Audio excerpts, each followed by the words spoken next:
Welcome, I'm Petra and I'm here today with my daughter Natasha. And we're coming to you from the Adirondacks in upstate New York. And today is Black Friday, November 27th. And I hope those of you that were able to celebrate Thanksgiving or that do celebrate Thanksgiving had a nice relaxing holiday. And this is episode 6. We're still doing it. So thank you to our returning viewers and welcome to our new ones. We're glad you're here. This is a knitting YouTube channel where we share projects we're working on, projects we've completed, projects we want to work on, and just trying to make some friends in the knitting community, share some of our tips and tricks, and hopefully we can learn from you guys too. We will be sending our packages to our 2 winners that we announced on our last episode in the next week. So I'm excited for you guys to receive those. And then we also have our knit along, treat yourself knit along that we can share more details at the end, but we're happy to be doing that too. Yeah, so welcome. Yeah. So let's start with what we're wearing, shall we? Sure. Okay. Yeah, okay, so I am wearing the Lulu pullover. It is by Amy Miller. So you gave me this gray yarn, this sugar bush yarn. Was it for Christmas? For Christmas 2019, and then I cast this on in January. So the pattern, I think, by Amy Miller. So it's a raglan construction, and you knit it in pieces and then seam them together. And there's a fun slip stitch texture pattern that's on the front and the back. And then it's got kind of a high-low hem with exposed seams. So I have some pictures on my Ravelry page that I'll link to, so you can see the full experience. But I usually do, sweaters in the round, but this was still, even though it was seamed, it was still fun to do. And I added the pop of red on my cuffs and my neck. I did a folded neckband. Yeah, neckband. And this red was left over from a sweater that I can talk about another time, but this was BFL cranberry yarn. From Knit Picks, I think? No, this one I got at the New England Fiber Festival. Oh, okay. This red. So this was left over from another sweater, and I just felt like adding a little pop of color to this. Subtle and nice. These sleeves have like some little pearl bumps along the way. Kind of a longish cuff, 2x2 rib. And I think looking at this, I did a tubular bind off. You're obsessed with these tubular bind offs, aren't you? I just like it for it does have a really nice finish. I actually struggle with doing the tubular bind offs. I know sometimes they do look good. It does look really nicely finished on this cuff. Yeah. I think it can depend on the yarn quite a bit, if you can see if it's worth it or not. And especially on cuffs, since it's such a small circumference, I think it's much more manageable than sometimes when you're doing it on the bottom. The body pieces of this were actually knit top or bottom up, and you have an I-cord. Is it I-cord? Yeah. I-cord bind on. So cast on. Yeah, I definitely struggled to get this pattern going. I think it took me 3 or 4 tries to actually get the hang of making sure I was doing the opposite row, because as you can see, it's kind of alternates. It almost looks like a faux cable, but it isn't actually. Yeah, it's done with slipped stitches. Yeah, it's nice. Yeah, it was pretty fun. So yeah, that's what I'm wearing. And this yarn is a blend of 50% llama and 50% merino, and it's nice and soft. Yeah, I just have a tank top on. I don't need another shirt underneath this or anything to prevent itching, so works well. So yeah, that is the Lulu by Amy Miller. What are you wearing? Well, I'm wearing my Effa, which is the slips. You've seen me work on the Slipstravaganza by Stephen West, and I think last time we spoke, I was on the border, and then I did an I-cord bind off which took me actually 2 evenings. It's so long. I think at that point it was over 950 stitches. Yikes. So this is really big, but I made it in the Holst super soft yarn. So it's actually pretty light. It is warm and light. I am really looking forward to making a sweater, and I only used less than 50 grams of each one of the contrast colors, and I think less than 100 grams of the big cone that I had of this dark cloudberry colorway. So there's plenty of yarn to make a sweater in these colors. So I definitely want to, so you can see, just when you hold it up a little bit, Natasha, how big this it's beautiful. This is. And you can sort of wear it so it looks like a poncho, and it definitely adds a nice layer of warmth, but it's still nice and light, even though it's this big, because the yarn is light. It's not really bulky. So yeah, it was a fun knit, and I'm glad to have finished it. And these are really my kind of colors. The aqua is a little bit unusual for me, but yeah, I'm happy with the way it turned out, and definitely fun. And you can see how all the little elements work together. You know how when Stephen designs things, they're so thoughtful. Like, for example, these columns continue, and then they continue into the diamonds, and then they continue in here. Oh yeah. And then the chevrons, it's all really connected and flows. So it looks, even though it's very different patterns, it works together as the whole finished piece, I think. Congratulations. Yeah, thank you. So I'm happy. That was most of October and early November knitting. Yeah. Well, it's nice you've got some leftover Holst yarn to do something with, and tested out that yarn. Yeah, for and so sweaters and everything. When I blocked it, I soaked it for about 30 to 45 minutes. And I know some people soak this overnight, and I did use specifically soak. The Holst overnight? Yeah, actually Inga from Knitting Traditions, she uses this yarn a lot, and she soaks overnight. She's made some baby blankets. Did you do any color catching to make Yes, thank you for reminding me. Yes, I put in 2 color catches, and actually I changed the water 3 times. Now it's coming back to me. The water, this cloudberry bled a lot. The water was so dark. I changed it 3 times before I let it soak. And so you kind of rinsed it. Yeah, and I put in 2 color catches. So thank you very much for that recommendation. I'd never used color catches before, actually, and not a hint of color bled onto the white. So it looks great. That's a huge tip. Yeah.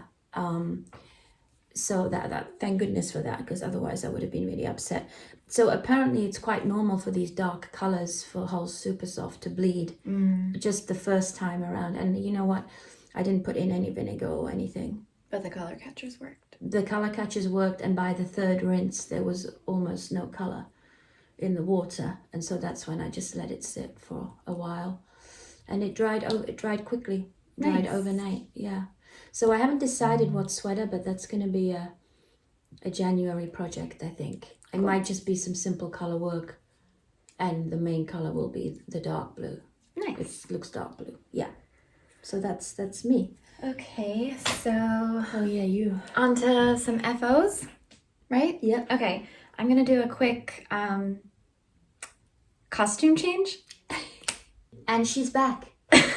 Just like that, the wonders of editing.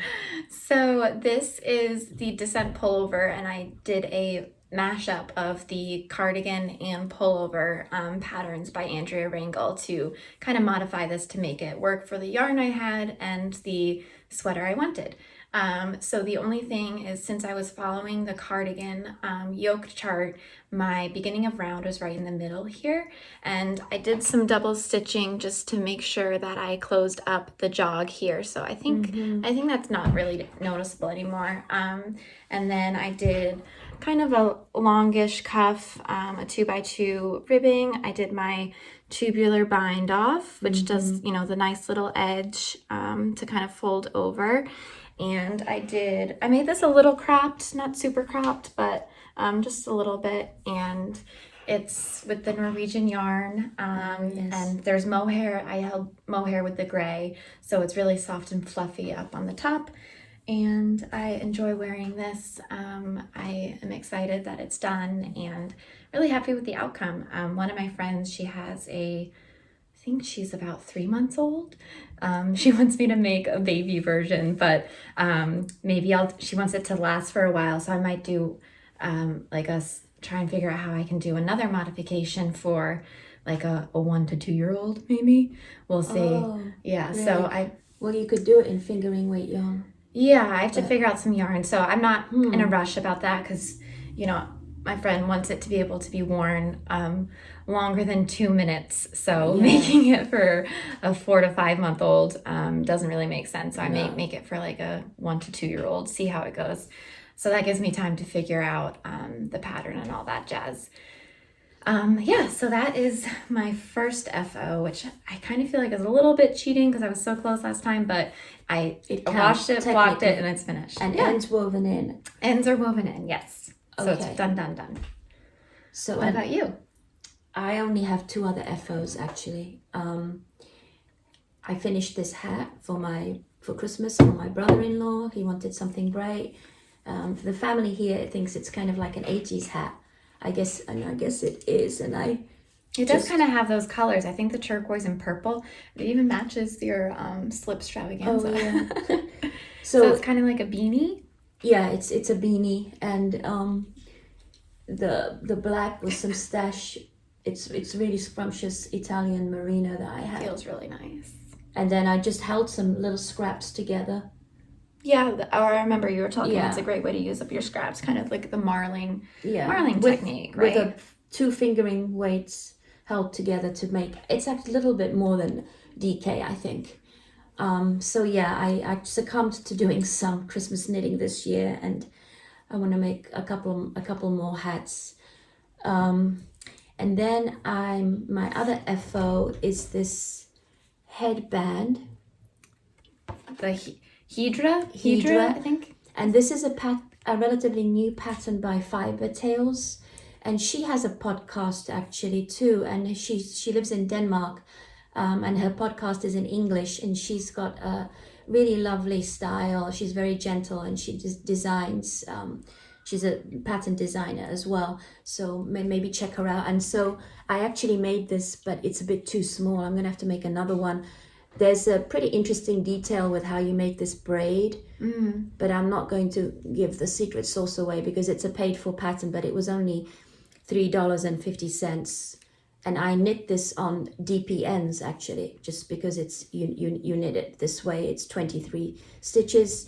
There's a narrow and a wide option in the pattern. This is I did the wide one in worsted weight yarn.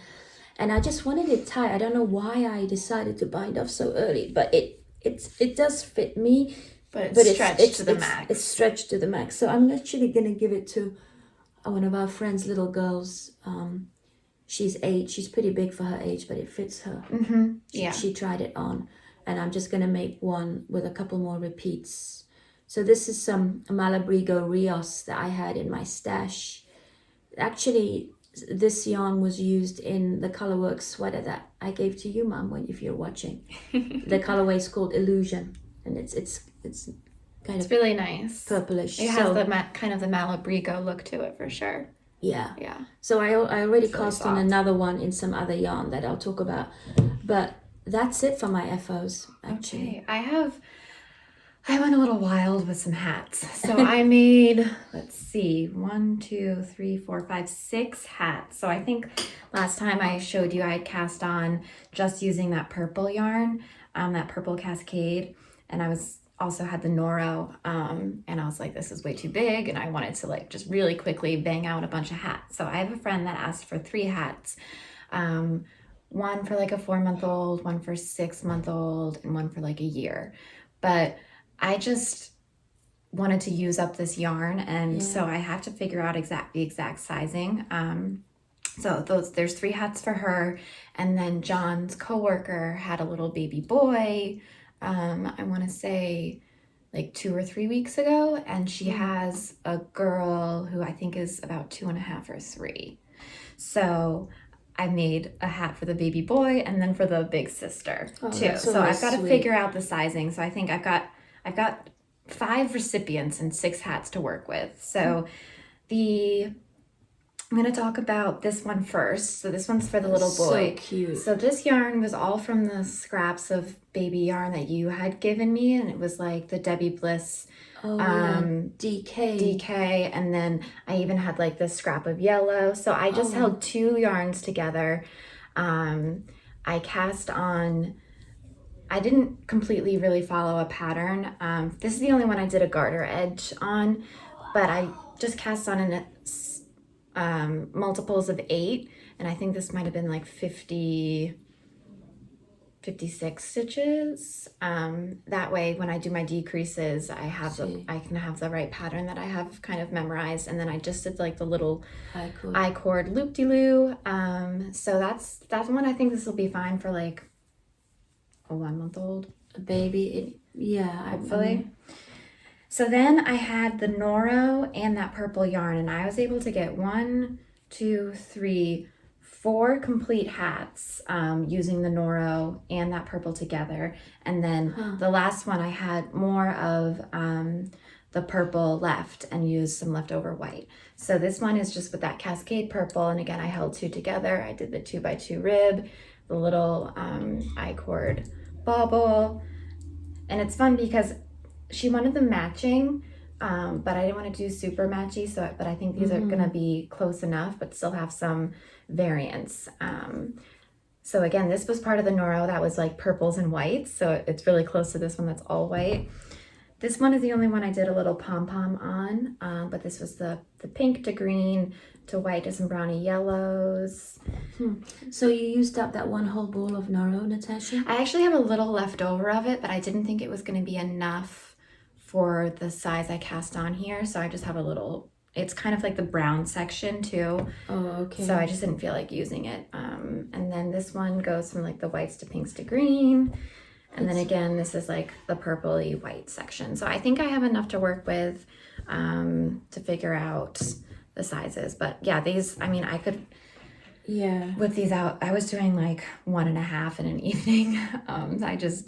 They were going quick. I mean, I knit these on size, I think this is the only one I did on size 5 for the garter, and then size 7, and the rest were size 7 for the ribbing, and then size 8 for the body. So I was on, those are US sizes, so they were pretty thick needles, so they went pretty quickly. I need to get into that hat zone. And sometimes, you know, I started and I just didn't feel like having leftovers of those 2 yarns. I was like, I might as well just finish these balls up and just crank them out, because that's some, you know, I knit 6, but I've got 5 recipients for them to go to. So I was able to get those going. And they're always cute gifts. Hats for little ones, definitely. Then the other FO I don't have with me, but I saw on Instagram Caroline of Dunder Knit and the ladies of Espace Tricot had reposted a photo of these like fairy twinkle lights that were knit into just kind of like a big square and hanging on needles. And the original post came from Lila Raven, and I was wondering where that first came from. Yeah, so they reposted it, and I saw it and I was like, I want that. So I ordered some lights, and I had some thick needles. I think they were like size 13 or 15 needles. So I'll post a little picture. And I think that Lila actually did a Ravelry pattern. So she posted some of the details about how many stitches she cast on and the length of fairy light cord that she bought. So you can kind of start there, and you can it's not fun knitting with copper wire and lights.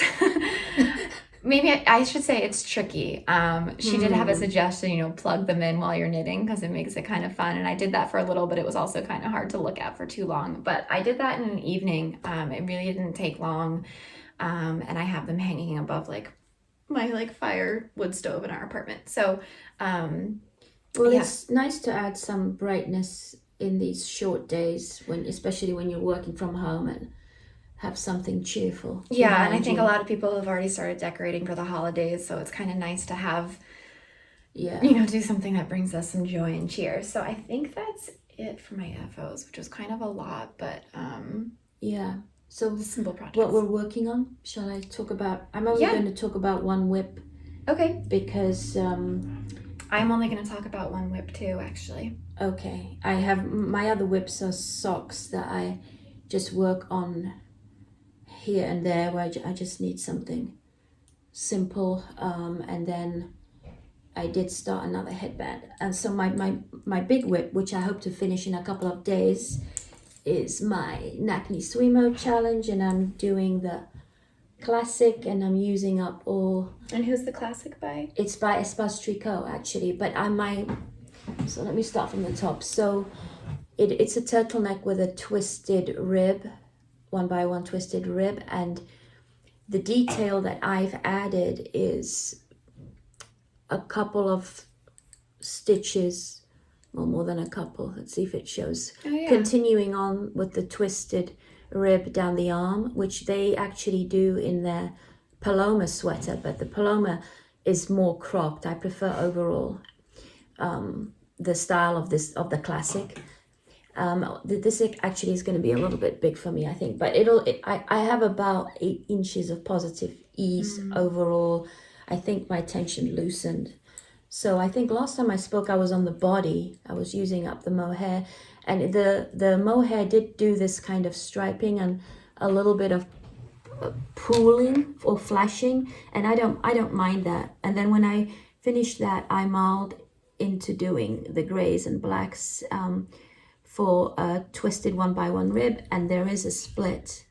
The back is a little bit longer, and I did not do a tubular bind off. It wouldn't be worth it in this yarn. I don't think it would get lost. So what kind of bind off did you do? I just did a regular bind off in pattern. And then I finished one sleeve. So another modification. The sleeves in this pattern are just knit straight without any decreases. And I don't really like that. I prefer to have my sleeves a little bit more fitted, and I definitely like a snug cuff. So I use these little markers when I do my decreases, and then when I do the decrease on the second arm, I take it off here. And that helps me to make matching sleeves, because I've ended up with sweaters where the sleeves have not been exactly the same in the past. So even though I think I'll remember, I just add these markers. So I kind of did this actual striping here, following the design of the Ravello sweater, which we've talked about. Natasha and Anna both have one. And then here I just zoned out and did 10 rows instead of 5, but I did not want to be unpicking this mohair, so I just kept going. Yeah, it's kind of nice to have some asymmetry. Yeah, and so now my second sleeve, I'm kind of doing the opposite, where I'm having one big block and I'm gonna do stripes on the lower half of the sleeve. So I'm just started striping here. Cool. Yeah. Yeah, I like how you're using up some different pieces, and it's got a lot of variance, but still kind of... I'm in a little bit of a tangled mess because I now have 4 yarns, but oh my god, this lace weight purple, this is all there is. So I'm gonna knit I think one more stripe, and then I'm going to be finishing with that. And there's not much left of the, oops, it's on the floor. This is how much more I have left of the purple mohair, and I would have used up 2 25-gram balls. So yeah, I'm using up, basically working with what I have. So that's fun. And when I finish this, then I will bust out some hats and headbands, I think, and finish up some socks, and maybe plan my next sweater out of this yarn. So that's pretty much my knitting. Cool. So the and you think you'll finish that in November? Yeah, I think so. I haven't been knitting on it at all during the Thanksgiving break, but I picked it up now, and yeah, I think so. Yeah, I think so too. Half a sleeve to go, basically. Nice. Yeah. So I wanted to cast on something for myself after doing all treat this, yourself after all those hats. After doing all those baby hats, I was like, I need to put a sweater for myself on the needles right now. So I was walking last weekend in my neighborhood, and in the South End we have a shop called The Third Piece, and I hadn't gone in there in a while. Actually, I hadn't gone in there during the whole pandemic. But it was a sunny Saturday, and I just kind of wandered in and got really excited. So a lot of their yarn is pretty thicker on the bulkier, chunky side. So I was like, you know what, I can do a quick sweater with this. So I have also been kind of thinking about wanting to do a white sweater. It could be a little dangerous with how much I spill, but I'm just going for it. So I picked up 4 balls of their Fluffy Floss yarn, and it's a mix of alpaca merino silk, and it's made in Italy. And I'm on my 4th ball already. I just started my first sleeve, so I'm probably gonna have to get another one. But you can see it's not mohair, but it kind of has that mohair fluffiness to it, and it's really super light. Yes. So I actually saw this yarn, went home. I didn't have my phone with me when I went into the shop, so I went home, looked up a pattern, and then went back to the shop and got the yarn. So okay. So wait a minute, you went to the store, you bought one ball that you No, I went to the store and was like, okay, I like this white yarn, I'm gonna look up some patterns, and it all happened in like 45 minutes. Gosh.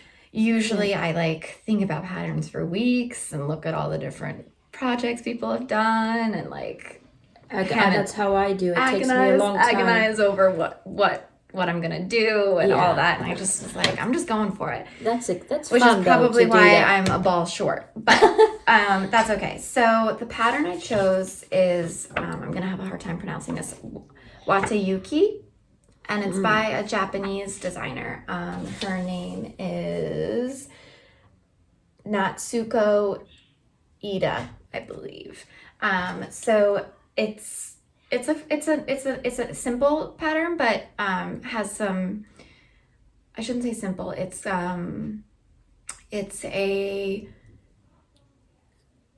not a complicated. It's not a really relatively simple design, I would say. It's not a complicated design, but it has some fun details to it. So, and of course I'm doing some modifications. So the side has these purl stitches that I think you can see, and you're not increasing, you're twisting every couple of rows to add a pearl stitch to that. It's a panel. Yeah. So, and it gets a little bit wider as you go down, and then the pattern does have a split hem. The split beat would be here, for a shorter in the front and longer in the back. But I wasn't feeling the split hem. In some people it's like kind of close together in the front, and I hemmed and hawed about doing the split hem in the back part here. I also did this a little bit shorter because I was trying to see if I could just use my 4 balls of yarn, but it wouldn't say it's quite cropped. It's probably about the same length as my Dissent pullover. And it will probably stretch a little bit. Yeah, I think it'll stretch a little bit. So it is a top down in the round raglan. And then I do like this. Is it called like a broken rib? Yes, it is a broken rib. And you did the tubular bind off, which took you all evening. It took me all day to. That's dedication for you. So which I don't know if it was made a difference in this, but I'm still whatever. I committed to it. It looks really nice. So Natasha, I'm interested in this 45 minutes that you saw the yarn, you researched a pattern. How did you end up with this pattern? Has anybody else made it from this yarn? I do want to show that I did swatched. Oh, and you cut it. You could. Yeah, I did it in the precious yarn. I know. But then you do it. Then you end up with an accurate sweater that actually fits you. Hopefully, yeah. So in store they had a couple of samples with this yarn. They were mostly vests, And they had some where they held it single and some where they held it double. Gosh. I knew I wanted to hold it single, and they said they considered this yarn bulky. So when I went home, I looked up some bulky patterns. Okay. And I wanted something that wasn't going to be too complicated. So not a texture, not color work. Or cables. I just wanted and I think raglan sweaters actually fit me the best. This is a yoke one, and I just find I end up, even though I love this sweater, I find up with extra fabric here. Yeah. Because you have to make it longer to finish the pattern. And I like that the shape that raglan sweaters hold. So I was kind of looking for raglan sweaters. I also wanted to use a designer that I hadn't knit from before. And a lot of this pattern's in Japanese and English. A lot of people,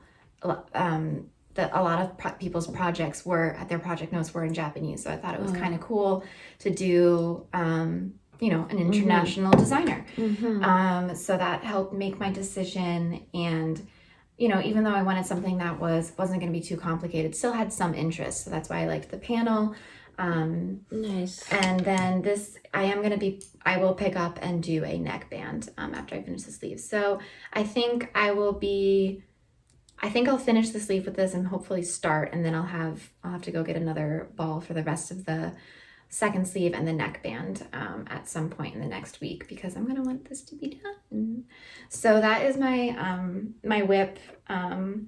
And I'm counting this as part of the Treat Yourself Knit Along that we are hosting over on Ravelry. That definitely counts. So feel free to add in a project that you are working on that brings you joy there. It can definitely be a whip. It can be something that is either a pattern you've been really wanting to do, yarn that you've been wanting to use, or if, we are approaching the holiday season of giving. So if it brings you joy to work on things for other people, feel free to add those. And feel free to add multiple too. So, and this is running, we're officially starting November 1st, and it'll run through December 31st. So we'll draw prizes for that in the new year. And I think that's the only whip I'm really going to talk about today. Yeah. There's other stuff going on in the background, but I'm just focusing on this. So. That's good. And I just looked up the pattern. So it came out in November of 2018, and there's 125 projects. So, okay, so we're segueing into the Christmas season, this Advent. So speaking of holidays of holidays, I put together, Natasha, an Advent calendar. Look at how cool this is. I have my own little Advent from my mom. Yeah. So just briefly, my local group of knitters, this is the second year where we do an Advent swap. It was a little bit challenging this year because of the pandemic, but 12 of us participate, and we basically just go through our stash, and if there's any fingering weight yarn that we have left over that's at least 10 grams, we gather it up for a total of 250 grams that we pool. So 12 of us donate 250 grams of yarn, and then 3 of us separate that into 10-gram balls and make Advent sets for everybody. So the 3 of us met last Saturday outside, and we were really lucky because it was a beautiful sunny day. And this is the same sunny day I went and bought my yarn. Oh, okay. And so Natasha, I hope you will post a picture of the collection here. Yeah, I will. Or Advents that we did. So yeah, we made these little 10-gram balls and we redistributed them, and I actually have to.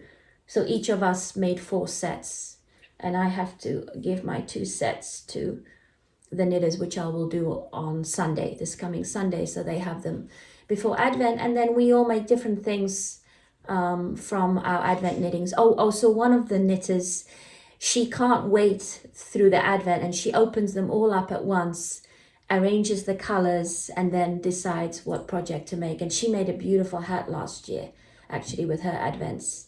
I made the shifty sweater with my Advents last year, and maybe I'll wear that in our next podcast when we'll be in December. And I also make socks. I've made Advent socks for many years now, so I just knit. So I've done it both ways, where on the 1st of December I knit 1 row, and increase every day. And I've done it also in reverse, where on the 1st of December, I start with 25 rows and I knit less every day. I'm not sure how I'm going to do it this year. And I think I am going to join the crochet blanket, scrap blanket train. I've resisted for years. One of my Advent friends did one last year, and hers is beautiful. It's a variation of the granny square blanket. It's a little bit more holy and a little bit more delicate. So next time we'll see. And I don't know, you've decided what you're going to do with yours. Yeah, I just want to say one thing in case you don't know what the Advent is. So it's in December, and I think you open something every day. So there's traditions. When I was a kid, it was chocolate. Some people just do something special on each Sunday during December leading up to Christmas. So the way that we will be celebrating or participating is opening one. You have assigned one every day. So for me, I am similar to your friend that I like to see all of them before I decide what I want to do, but I do like the fun tradition of opening something every day. So I won't be casting on anything until January. And what I did last year was, I think the hat is at the house, but I did it was like, what is it where you knit and then you kind of fold over and knit it together. So it's kind of like a fold over tube. Yeah, I don't know what that It was called the Hat Full of called. Minis was the pattern. Or Full of Minis hat, actually. Yeah. And I'll post a picture so you can know what I'm talking about. And I didn't end up using all of it. It was a lot of knitting. Yeah, and it's really a heavy hat. It's really thick and heavy, yeah. So it's Full of Minis hat by Barbara Nalewoko. Yeah. That could be Japanese. And I am thinking about doing one of Stephen West's pattern, the bubble cowl, or if he has a bubble hat, I think, is kind of what I'm percolating for mine. That bubble pattern does look intriguing. I think there's a sweater as well. There's a bubble sweater, a cowl, and a shawl. Of course, with Stephen West, there's going to be a shawl. Yeah. So thank you for that. I'm excited to bring that home. We'll have fun opening them up. Yeah, and I think it's a nice thing that you and your friends do because you're able to kind of refresh some yarn you have. So it's kind of like a combo of a swap and people can feel some joy without having to go and buy yarn when we have plenty of yarn. Exactly. But even though we have plenty of yarn, that doesn't stop us from buying yarn. No, you can. It's always nice. Speaking of, I think. Are you ready to transition? Yes. Okay. Speaking of treating yourself and buying yarn. Amy Florence of the Stranded podcast or Stranded Dyeworks. She used to live in southern England, but now she is up in Scotland. Celebrated her 5-year birthday of her yarn dyeing company. Oh, that's right. And we have been watching her YouTube podcast channel for years, and I feel like I know so much about her, and she is a wonderful person and dyer, and I've always been like, I should get her yarn, and I was like, you know what? This is the year. Been watching her all this time and haven't done it. So I decided I should buy some mohair after using all of yours, and I really wanted, yes. And also after seeing the colored yarn that your mohair here that has the colors, I was like, that's so cool. I want some, special indie dyed mohair. So I went and I apologize because she's probably sold out by now, but I got 2 skeins of 2 colors. The first color is Damsel, and this is her kid mohair, so it's 72% kid mohair, 28% silk, and it is 420 meters or 460 yards. So with 2, I think I'll be able to make a sweater holding this with something else. I haven't decided what that other thing is going to be. So that you can see there's like some blushes, some bright reds, some purples, and it's so soft, and I'm so excited to try and make something that will make this shine. So I'll have to think about what I hold this with when I do that. So a neutral maybe. Yeah. And then this is a one-of-a-kind colorway. This is called Paint Box. Same yardage and fiber content, but it's some blues and greens, and I just thought this was beautiful too. So yeah, I'm really happy to have finally supported Amy, and it's so fun that this yarn came all the way from the UK, from Scotland actually. And yeah, if you haven't checked out Amy, Stranded Dyeworks, either she has, she does shop updates every couple of weeks, and she has some special Christmas colorways that she does, and she does a Christmas sock along. Yes, which I am participating in. So, and you couldn't resist when I said, I'm ordering mohair from Amy. Do you want anything? Some too. So I picked this, it's called Naive Watercolor. And it goes really pretty. Yeah, really beautiful. Also to be a sweater one day and held with something neutral so that these colors will shine. Yeah, so this was our treat yourself purchase, I would say. Yeah. Yes. Even though I also treated myself with this, but well, tis this season. Gotta do stuff that makes us happy right now when we can, right? Yeah, we have to do things to bring us joy. So I think is that it? That's it, yes. Thank you very much for watching. Oh, I know. I have one other thing. So, we're covering a lot in these episodes, but we'd love to hear from you about what we can do to make these worthwhile for you to watch. We have a lot of ideas and stuff, but, it's tricky with the pandemic and timing of when we can get together, but we're making it work. And we'd love to know what you'd like to hear more of. Should we split our episodes up into FOs and whips, or do you like having it all at once? What can we do that would make you excited to come back and watch and subscribe? So we're thinking that we'll continue to release an episode approximately every 2 weeks or so. Sometime we might not be able to be together each time, but we did the one where we were virtually together. So we're committed to every 2 weeks or so. Ish. Yes. But yeah, we'd love to hear in the comments below if there's anything you'd like to learn or know interested in. Yes. And follow us on Instagram. We are at knit_inc. And please subscribe. We'll do another giveaway when we're at 500 subscribers. And we look forward to sharing more about our knitty world with you. Thanks for watching. Thank you for watching. Happy knitting. Oh, Bye. We were going to say, wash your needles, wash your hands. Happy knitting. Yes. Bye. Stay safe. Stay safe. Bye. Bye. Bye.